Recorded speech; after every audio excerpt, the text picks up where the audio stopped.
కావ్యాన్ని అవమానిస్తున్న అనామికి చంప పగలగొట్టిన ధాన్యలక్ష్మి. షాక్లో రుద్రాని, రాహుల్, నందగోపాల్. ఆనందంలో రాజ్, అపర్ణ. ఇంతకు ఏం జరిగింది? అసలు కావ్యను అనామిక అవమానించడం ఏంటి? అనామికను ధాన్యలక్ష్మి కొట్టడం ఏంటి? అసలు ఏం జరిగిందనేది వీడియోలో చూసి తెలుసుకునేద్దాం. బ్రహ్మముడి అప్కమింగ్ ఎపిసోడ్స్లో ఏం జరగబోతుందో ముందుగా తెలుసుకోవాలి అనుకుంటే వీడియోని లైక్ చేయండి, ఛానల్ని సబ్స్క్రైబ్ చేసుకోండి, పక్కనే ఉన్న బెల్ సింబల్లో ఆల్ పై క్లిక్ చేయండి. ఎలా చేయడం వల్ల అందరికంటే ముందుగా చూడవచ్చు. మొత్తం మీరు చూసుకున్నట్లయితే ఎలా అయినా నందగోపాల్ని పట్టుకోవాలని నందగోపాల్ లోపల లేని అంటే గెస్ట్ హౌస్లో లేని సమయంలోనే కావ్య రాజులు ఇద్దరూ కూడా లోపలికి వెళ్తారు. ఇంకా వాళ్ళు వెళ్ళిన తర్వాత ఇంకా అక్కడ ఫస్ట్ నైట్కి సంబంధించిన డెకరేషన్స్ అన్నీ చూడడంతో ఇంకా వాళ్ళు అక్కడే ఉండిపోతారు. ఇంకా వీళ్ళిద్దరూ తప్పతాగి లోపలికి వస్తూ ఉండగా సార్ మీకోసం ఎవరో వచ్చారు, వెయిట్ చేస్తున్నారు అని చెప్పనేసరికి నా కోసం ఎవరొచ్చారు అనగానే ఏమో సార్ తెలీదు అని చెప్పనేసరికి ఇంకా నువ్వెక్కడే ఉండు అని చెప్పి ఇంకా చాటుగా వెళ్ళి చూస్తాడు. చూసేసరికి రాజ్ కనిపిస్తాడు. అయ్యి బాబోయ్, రాజ్ ఇక్కడికి వచ్చాడా అనుకుంటూ ఇంకా అక్కడి నుంచి కాస్త తన లవర్ని తీసుకుని వెళ్ళిపోతారు. వెళ్ళిపోయేసరికి ఇదేంటి వీడు ఇంకా రాలేదు అనుకుంటూనే ఇంకా రాజు బయటకు వస్తాడు. బయటకు వచ్చేసరికి ఏంటి మీ బాస్ ఇంకా రాలేదు అనగానే వచ్చారు సార్, మళ్ళీ ఎందుకో వెళ్ళారు అని చెప్పనేసరికి సరే ఈసారి వస్తే ఖచ్చితంగా ఫోన్ చేయమను అని చెప్పనగానే సరేనని ఇంకా ఫోన్ చెయ్యని చెప్పి రాజు కావ్య ఇద్దరు కూడా ఇంటికి వెళ్ళిపోతారు. అయ్యో ఇప్పుడు కరెక్ట్గా వాళ్ళను పట్టుకుంటే సరిపోయేది, ఇంకా రాకపోవడం ఏంటి, మనము లోపల వెయిట్ చేస్తున్నామన్న విషయం తెలిసి వెళ్ళిపోయాడా ఏంటి అనుకుంటూనే రాజ్ కావ్య ఇంటికి రావడం. ఇంటికి వచ్చాక పెద్ద గొడవ చేస్తారు.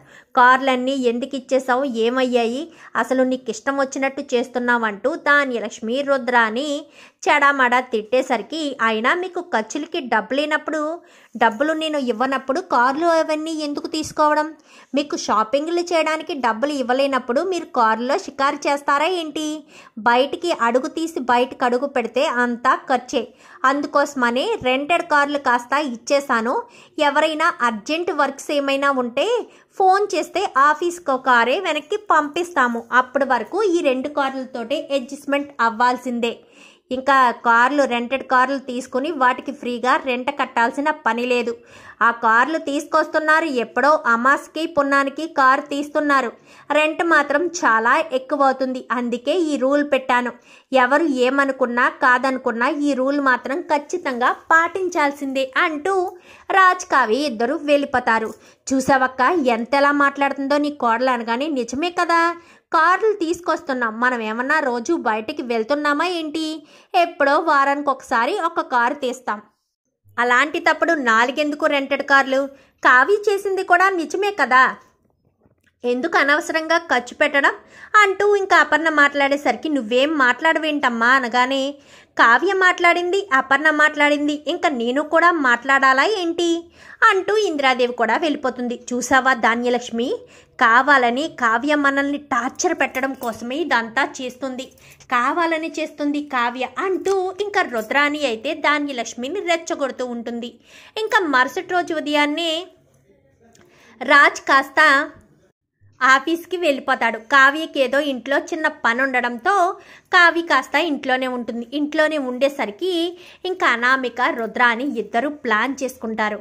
ఇప్పుడు గెస్ట్ హౌస్లో నందగోపాల్ ఉన్నాడని చెప్పి ఫోన్ చేయిస్తాను, ఫోన్ చేసేయడంతో వెనకాలే ధాన్యలక్ష్మిని పంపించండి, పంపిస్తే నేను కావ్య కలిసి ఏదో ప్లాన్ చేస్తున్నామని ధాన్యలక్ష్మి దూరం నుంచి చూసి అనుకోవాలి, అప్పుడు కావ్యను ఇంకా పెద్ద గొడవ చేసి కావ్యని ఇంట్లోంచి బయటికి పంపించేయాలి అని చెప్పి ఇద్దరు కూడా ప్లాన్ చేసుకుంటారు.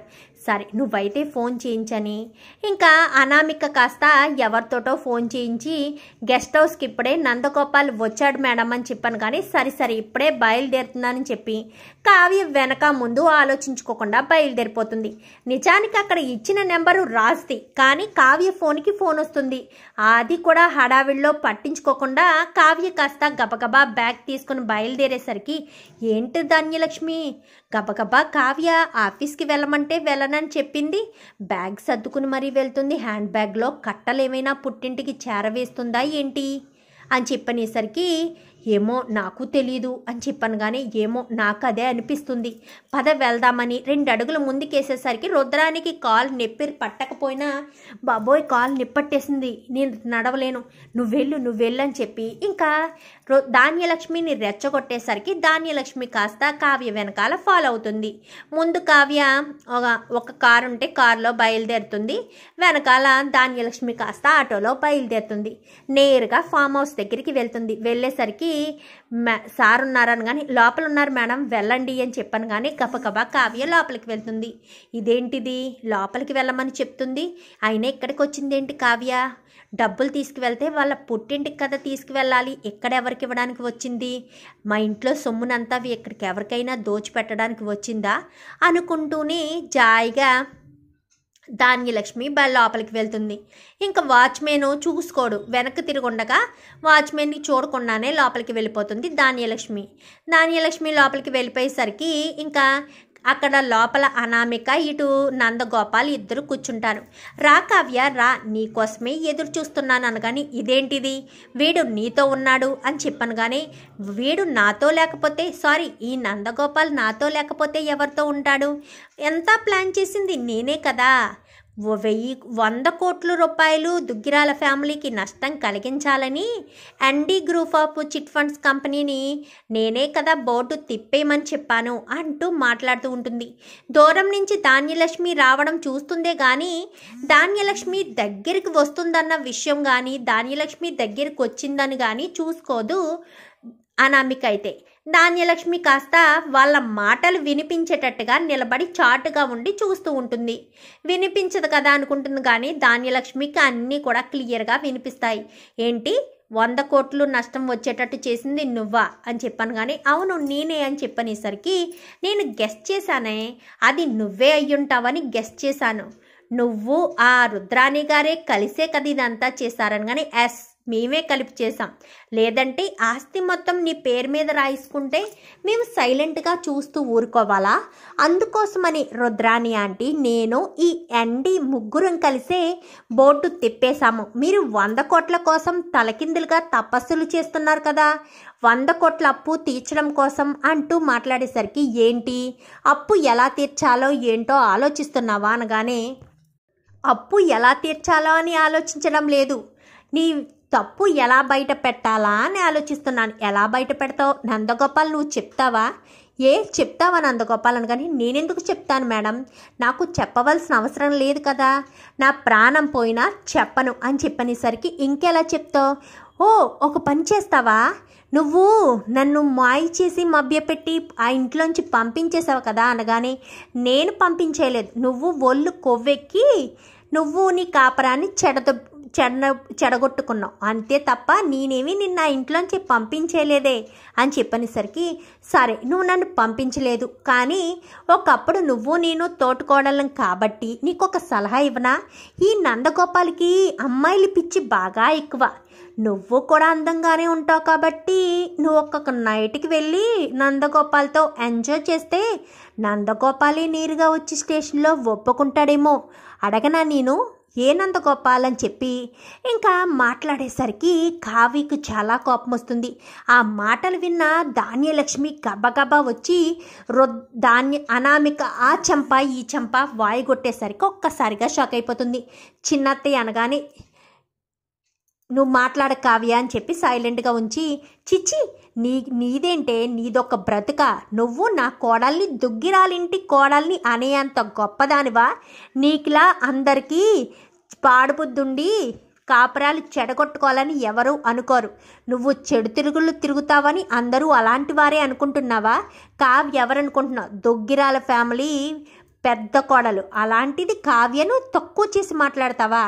చిచి నీది ఒక బతికేనా? ఎందుకు కావ్య ఇంత జరుగుతున్నా ఈ అనామికే 100 కోట్ల ప్రాబ్లం తీసుకొచ్చిందని మన కంపెనీ అప్పుల్లో ఉందన్న విషయం మాకెందుకు చెప్పలేదు? ఎలా చెప్పమంటారు చిన్నత్తయ్య? మీరు ఆ రుద్రాణి గారితో కలిసిపోయారు, ఇదంతా చేస్తుంది రుద్రాణి గారన్న విషయం తెలుసు, ఎలా బయట పెట్టమంటారు? ఇంట్లో వాళ్ళు ఎవరైనా నమ్ముతారు అంటే మీరు మాత్రం నమ్మరు. మనమంతా ఒక మాట మీదే ఉంటేనే కదా రుద్రాణి గారి ఆట కట్టించడానికి అంటూ మాట్లాడేసరికి ఏంటి మీరు తలకిందులుగా తపస్సు చేసినా ఎవ్వరి నోటి వెంట నిజం రాదు అని చెప్పాను, కానీ నాకు తెలుసు నిజం రాదని తెలిసే పక్కాగా అంతా వీడియో తీశాను అని చెప్పనేసరికి, ఏంటి వీడియో తీసావా, నేను చెప్పిందంతా వీడియో తీసావా అనగానే మొత్తం తీశాను, నీ నోటుతో నువ్వే ఒప్పుకున్నావు, ఇదే కోర్టులో సబ్మిట్ చేసి నిన్ను, ఈ నందగోపాల్ని, అలాగే ఇంట్లో కూర్చున్న ఆ రుద్రాని మందరిని కూడా అరెస్ట్ చేయించే వరకు అస్సలు వదిలిపెట్టను అని చెప్పాను. కానీ మంచి పని చేసావు కావ్య, ఇలాంటి వాళ్ళకి అలాగే ఉండాలి. రుద్రాని మంచిదనుకున్నాను కానీ ఎంత పాడు బుద్ధి ఉందని అస్సలు అనుకోలేదు. రుద్రానిలో కూడా చాలా మార్పు వస్తుంది. ఈ అనామికతో చేతులు కలిపి మన కుటుంబాన్ని నాశనం చేయాలని రుద్రాని పక్కాగా ప్లాన్ చేసినట్టుంది. దాన్ని ఎట్టి పరిస్థితుల్లోనూ వదిలిపెట్టకూడదు. ఎంత ద్రోహం చేసింది, ఎంత మోసం చేసింది. రుద్రాని ఎంత ద్రోహం చేస్తుందని కలలో కూడా అనుకోలేదు.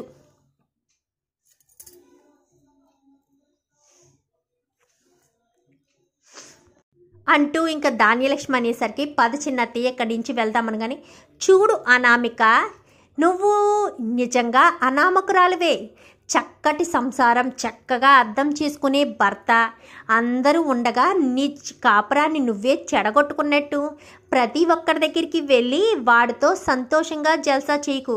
చివరికి వెనక్కి తిరిగి చూసుకుంటే ఏమీ ఉండదు, జీవితం అంతా శూన్యంలా ఉంటుంది. నిజానికి నిన్ను పెళ్లి చేసుకుని నా కొడుకు చాలా పెద్ద తప్పు చేశాడు. కానీ అప్పును పెళ్లి చేసుకున్న తర్వాతే వాడేంటో వాడు ప్రూవ్ చేసుకున్నాడు. తన భార్యను కూడా పోలీసుని చదివిస్తున్నాడు. వాడు అప్పుకి కళ్యాణ్కి ఇంట్లోంచి దూరం చేసి తప్పు చేశాను. ఇప్పుడు వాళ్ళని నా కొడుకు కోడలుగా యాక్సెప్ట్ చేసి ఇంటికి తీసుకొస్తాను. నిన్ను మాత్రం ఎట్టి పరిస్థితుల్లోనూ వదిలిపెట్టను.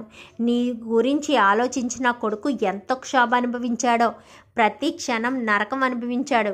ఎట్టి పరిస్థితుల్లో నిన్ను వదలను అంటూ ఇంకా అనామికకైతే దిమ్మ తిరిగే షాక్ ఇస్తుంది ధాన్యలక్ష్మి. పదండి చిన్నత్తయ్య అనగానే పద కావ్య అంటూ ఇద్దరు కూడా అక్కడి నుంచి వచ్చేస్తారు.